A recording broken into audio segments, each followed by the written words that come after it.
Chapter 2: How to Know Your Own Mind. In my talks on mind power, particularly to luncheon clubs such as the Rotary, Kiwanis, Lions, Optimists, Exchange, and the like, I often request a show of hands in answer to this question. How many of you know enough about the mechanics of your car motor to be able to fix it? If some little thing goes wrong on the road so you can get onto a service station for repairs. Approximately 60% of the members will raise their hands in prideful testimony to their own mechanical knowledge. Then, having prepared the bait, I spring the trap. That's fine, gentlemen. Now, let me ask you another question. You're each walking around with the most wonderful, sensitized instrument in the world inside your head, your own mind, upon which you have relied for everything that you have accomplished to date. Not only that, but your whole future happiness and success is likewise dependent upon the functioning of your mind. This being true, how many of you can tell me how your mind operates? Not one hand ever goes up from coast to coast. In a thoughtful silence that follows, I then add, don't you think it about time that you devoted a few minutes a day to the business of getting to know your own mind so that you can learn to operate it a little more efficiently? How you think basically determines not only what you are, but how you are, how others react to you, how you react to them, and what constitutes the real values in life and living. The impact of this statement is always considerable. There is an expressed interest in obtaining the knowledge of self. Unfortunately, authoritative information on the demonstrable mechanics of mind is not readily available in understandable, applicable form. You can buy books on how to plant a garden, how to raise children, how to get along with your mother-in-law, how to play bridge, and how to do a jillion and one things. But how to deal with the mechanics of your own mind is a subject that you have somehow been left to discover for yourself on a trial and error basis.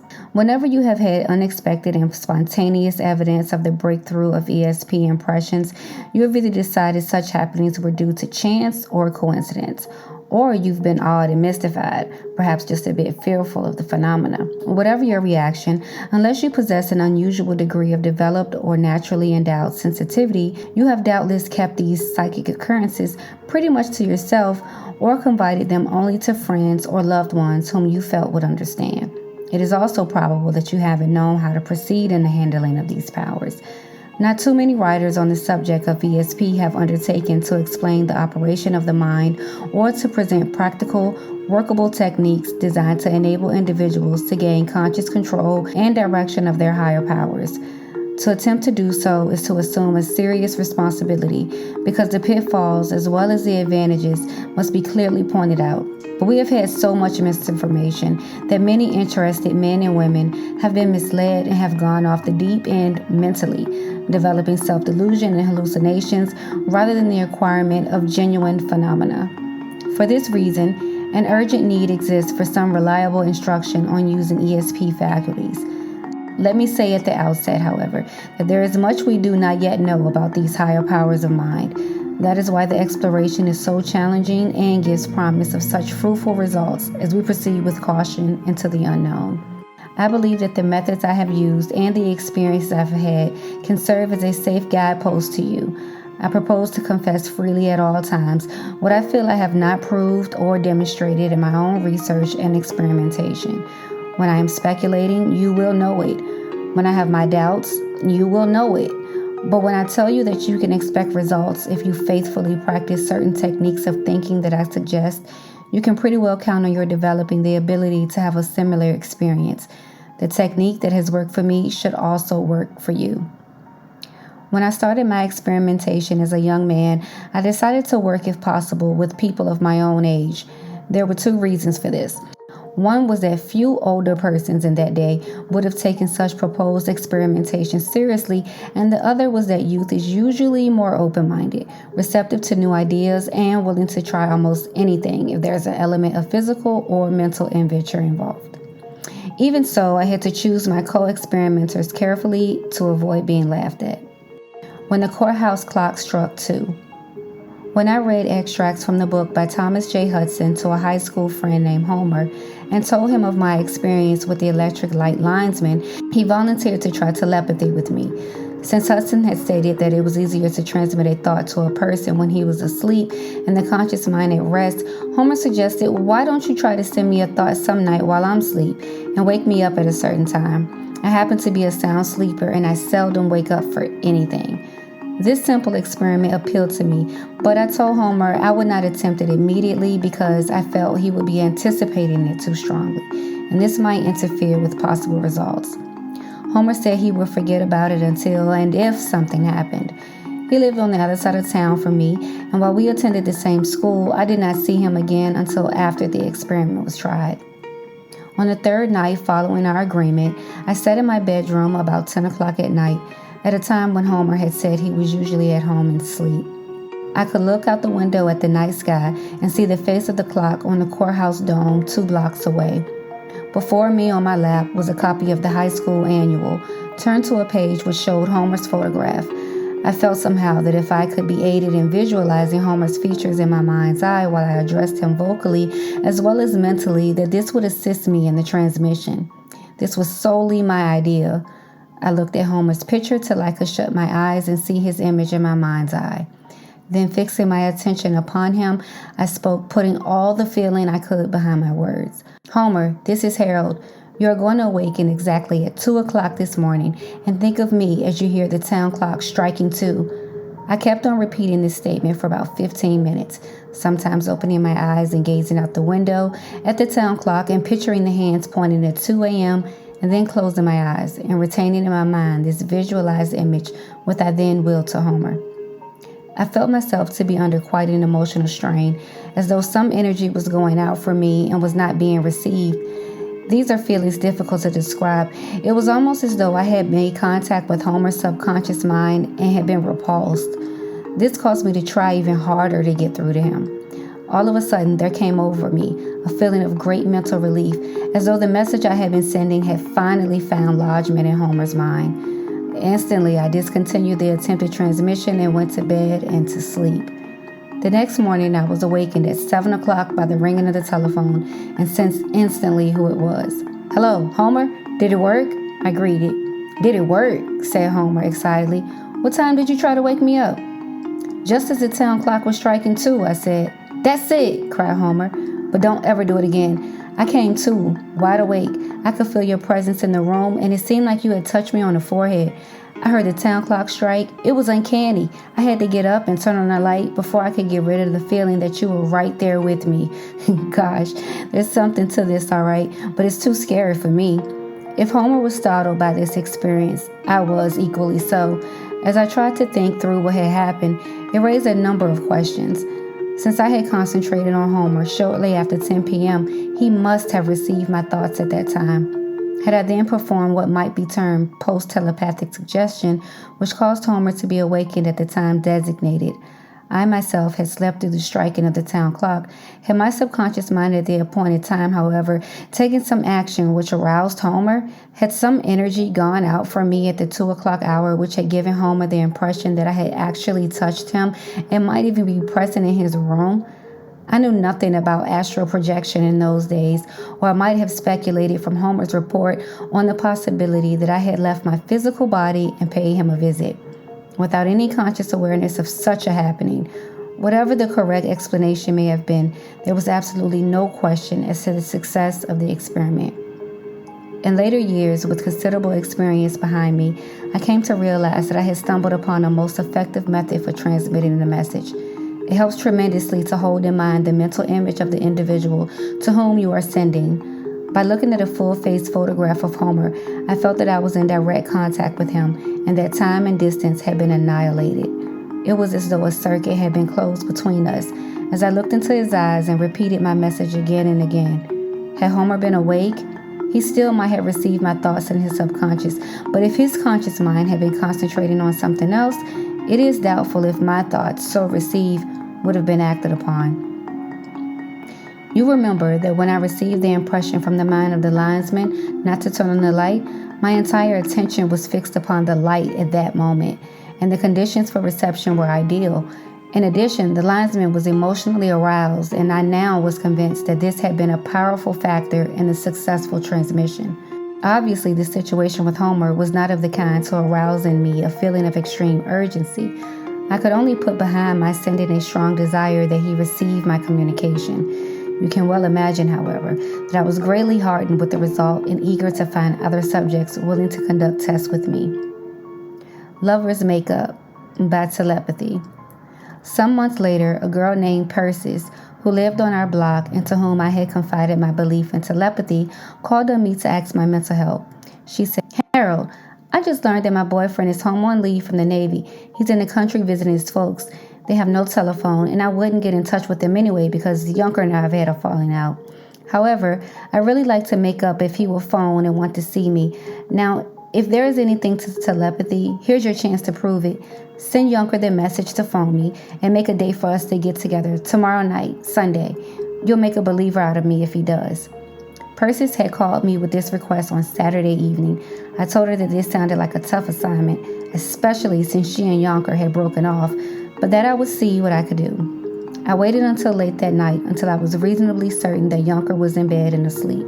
Again, I got out the old high school annual and looked up a picture of Yunker, which I gazed upon until I could see him clearly in my mind's eye. Then I said to him, speaking aloud, "Yunker, you want to see Persis, and she wants to see you. Phone her tomorrow and ask for a date tomorrow night around 7:30. As I had done in the test with Homer, I kept on repeating this message until there came over me the feeling that it had been received. It took well over an hour and a half before I obtained this inner assurance. I seemed to have encountered quite a strong resistance, but once I sensed the feeling of relief, I stopped my sending. The next day, Sunday, an excited Persis phoned to say that Yunker had just called. "He asked to see you around 7:30 tonight, didn't he?" I said to her. "That's the exact time," Persis confirmed. "I don't understand how this is done, but I think it's wonderful."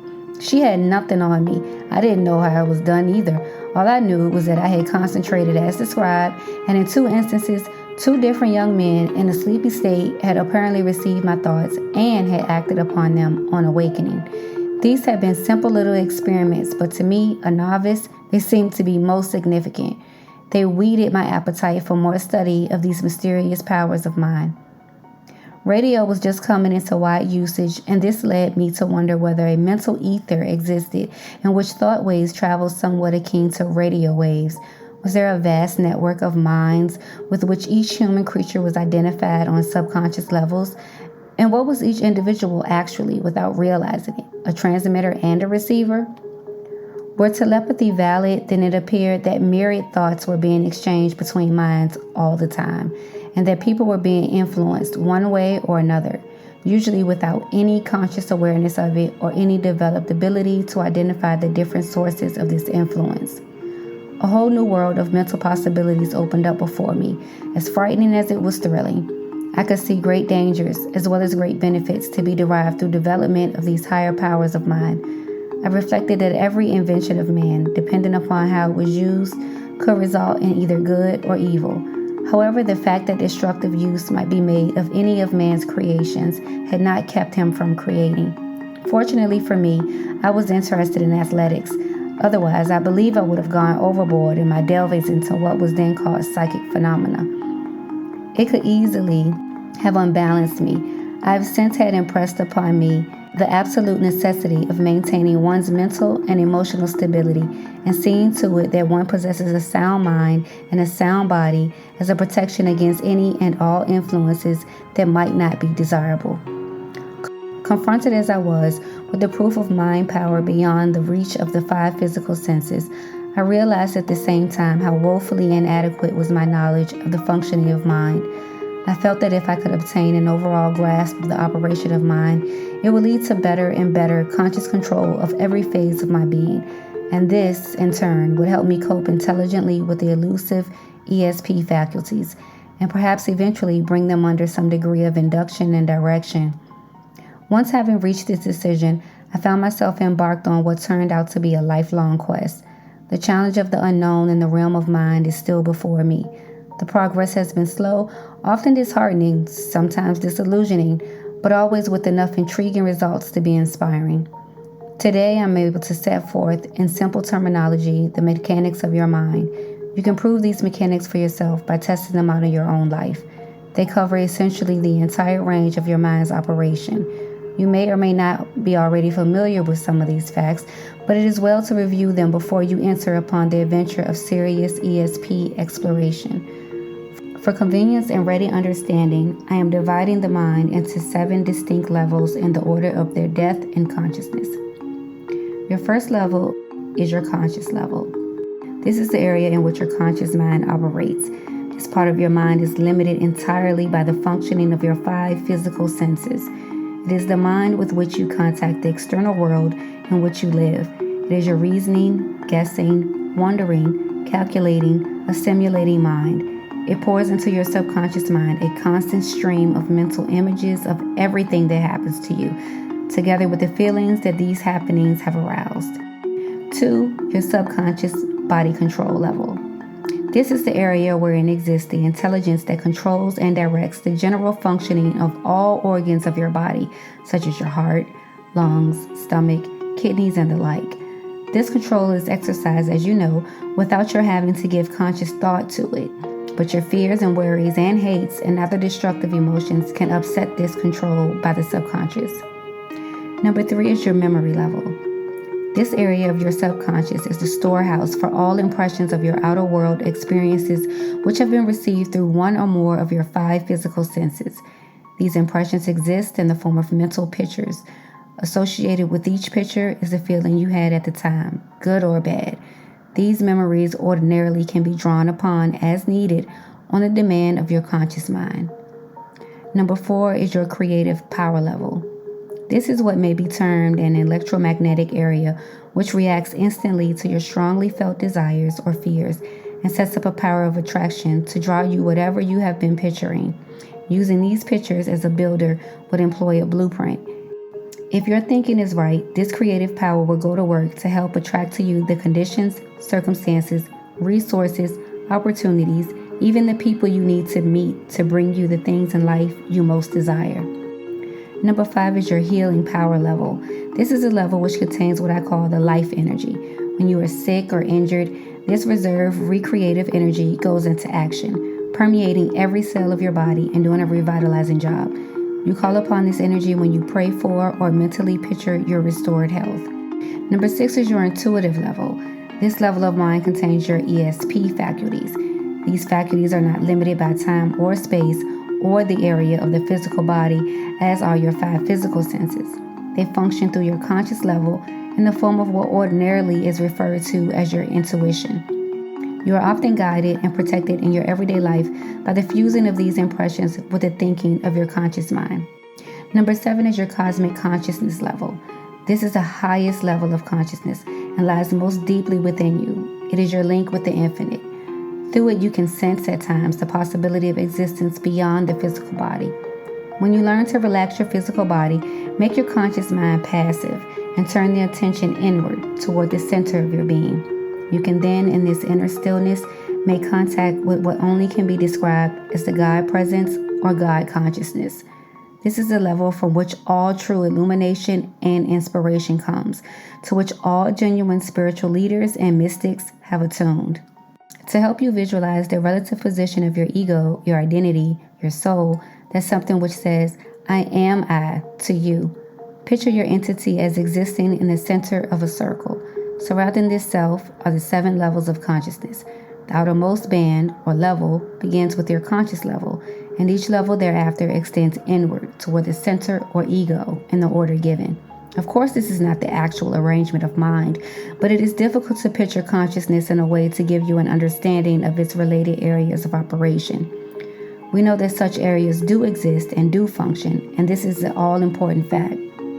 Your real self at the center of being is an observer as well as an activator. It has access to all of these 7 levels at all times, according to its needs and desires. You are apparently the indweller of a body form which has been given all the equipment and instrumentation you require to experience life in the environment of this planet.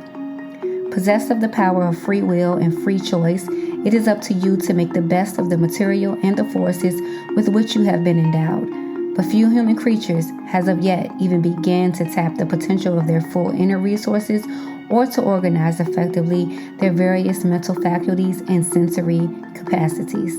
Each of us is a universe unto himself, a minute part of an unthinkably vast, great intelligence, and each of us is individually evolved to the point of self-conscious awareness of our identity. We bear an incomprehensible relationship to this higher power, which is within us and about us, and which seemingly permeates everything, animate and inanimate. Religionists call this power God. Scientists call it energy. Actually, there are no words in any language remotely adequate to describe it. Such thoughts obsessed me when I was a young man. I felt at that time a great awesomeness and a great loneliness, a desolate feeling that I never could cope with the immensity and the profoundness of it all.